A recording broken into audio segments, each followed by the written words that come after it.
এক মুসলিম ব্যক্তির ছোটবেলা থেকে তার ইচ্ছা ছিল সে কাবা শরীফে যাবে, হজ করতে যাবে, কিন্তু সেই লোকটি গরিব থাকার কারণে সে তার স্বপ্নই থেকে যায়। তারপর প্রতি বছর হজের মৌসুম আসলে সে কান্না করতো, হজ করতে যাইতে পারে না, এই জন্য টাকা সঞ্চয় করা শুরু করে। অনেক বয়স হয়ে যায়, তার বিয়ে করে বাচ্চা কাচ্চা হয়, তারপর অনেক টাকা জমানোর পরে তারপর সেইটা খুশি হয় যে এই টাকাগুলো দিয়ে এবার আমার স্বপ্ন পূরণ করবো, আমি হজ করতে যাব।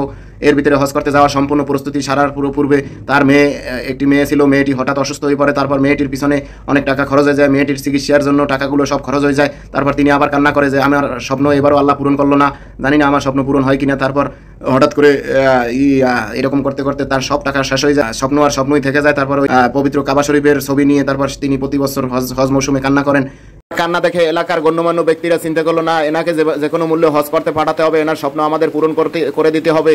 আমাদের অনেক টাকা আছে, টাকা থাকা সত্ত্বেও আমরা গরিবদের পাশে দাঁড়াই না, গরিবদেরকে সহযোগিতা করি না। যাদের টাকা পয়সা আছে গরিবদের পাশে দাঁড়ান, গরিবদেরকে সাহায্য করার চেষ্টা করুন। গরিবদেরকে সাহায্য করলে আপনার টাকা কমবে না, আপনার টাকা বৃদ্ধি হবে।